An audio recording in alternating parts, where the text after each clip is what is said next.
পাচ্ছি তিনি তারা আসলে উপস্থিত হয়েছেন। রুহুল কবির রিজভীকেও আমরা দেখেছি, তারা স্বাগত জানিয়েছে বিএনপির ভারপ্রাপ্ত চেয়ারম্যান এবং আমরা দেখছি জনাব তারেক রহমানকে। তিনি জনগণের মধ্যে আসবেন এবং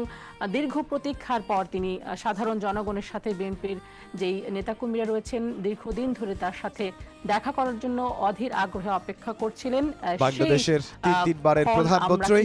বেগম খালেদা জিয়ার আমরা পরিবারের সদস্য আগামীকাল জুমার নামাজের বেগম পর খালেদা জিয়ার জুমার নামাজের পর তার পিতা শহীদ জিয়াউর রহমান রাষ্ট্রপতি জিয়াউর রহমানের মাজার জিয়ারত করবেন এবং সাভার জাতীয় স্মৃতিসৌধে তিনি যাবেন শ্রদ্ধা জানাতে এবং শনিবারে তিনি অফিসে যাবেন এনআইডি কার্ডের জন্য এবং এর পরই তিনি তার যে কার্যক্রমগুলো আছে সেগুলো শেষ করে তিনি যাবেন হাদির কবর জিয়ারত করতে। এরপর তিনি তার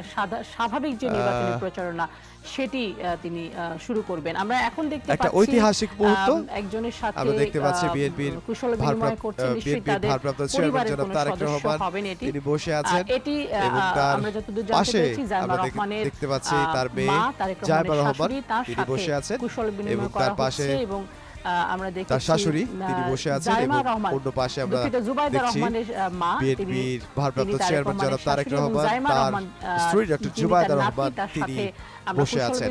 তারা এখানে কিছুক্ষণ অপেক্ষা করবেন, তারা আসলে অপেক্ষা করছেন জনতার কাছে যাওয়ার জন্য, তারা অপেক্ষা করছেন এরপরই তারেক রহমান জুলাই 36 এক্সপ্রেসওয়েতে যাওয়ার জন্য, সেখানে নিয়ে যাওয়া হবে। আমরা দেখতে পাচ্ছি বিএনপির স্থায়ী কমিটির সদস্য সালাউদ্দিন আহমদ, তিনি বিএনপির ভারপ্রাপ্ত চেয়ারম্যান